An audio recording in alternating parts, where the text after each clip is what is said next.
Hindi cinema की सदाबहार अभिनेत्री का जीवन कई किस्सों और अटकलों से भरा पड़ा है।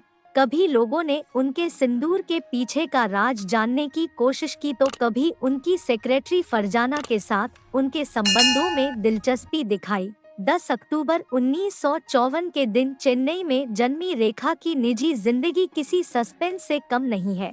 रेखा के साथ अक्सर पार्टियों, इवेंट्स, अवार्ड्स शो और यहाँ तक कि संसद में भी एक लेडी को इनके साथ देखा जाता है।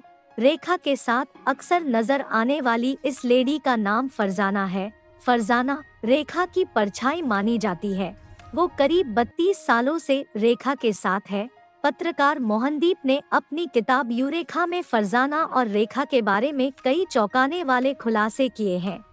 किताब के मुताबिक रेखा और उनकी सेक्रेटरी फरजाना के बीच वो रिलेशन है जो एक पति और पत्नी के बीच होते हैं। इस किताब में रेखा के बेडरूम के बारे में भी कई हैरान कर देने वाली बातें लिखी हुई है। कहा गया है कि रेखा के बेडरूम में कोई नहीं जा सकता, मगर फरजाना को इनके बेडरूम में आने जाने की पूरी तरह से छूट है। फरजाना के पहनावा भी पुरुषों की तरह है और ये दोनों एक दूसरे से पत्नी और पति की तरह व्यवहार करते हैं। रेखा और फरजाना के संबंधों के बारे में पत्रकार मोहनदीप के अलावा पत्रकार मालविका संघवी लिखती है कि रेखा के लिए फरजाना एकदम परफेक्ट है। फरजाना रेखा का सब कुछ है। फरजाना रेखा के लिए उनकी आँख, नाक, कान, मददगार और सलाहकार की भूमिका निभाती है। रेखा उसके बिना एक कदम नहीं उठाती और रेखा फरजाना के बिना नहीं रह सकती।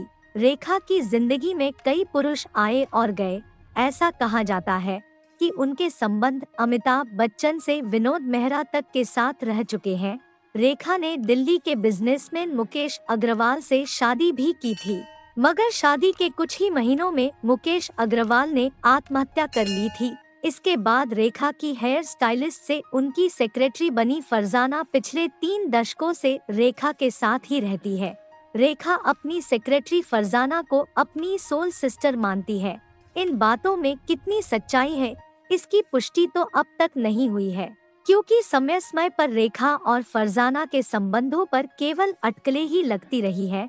मगर पत्रकार और लेखक मोहनदीप के द्वारा अपनी किताब में रेखा और फरजाना के संबंधों का दावा करने से यकीनन रेखा के चाहने वालों को झटका जरूर लगा होगा और वे नाराज भी होंगे। दोस्तों, अगर आपको हमारी यह जानकारी अच्छी लगी हो तो शेयर जरूर कीजिएगा और कमेंट बॉक्स में ये जरूर बताइएगा कि आप ऐसी खबरों या फिर मोहनदीप द्वारा लिखी गई किताब यूरेखा में रेखा और फरजाना के संबंधों को आप कितना सच मानते हैं।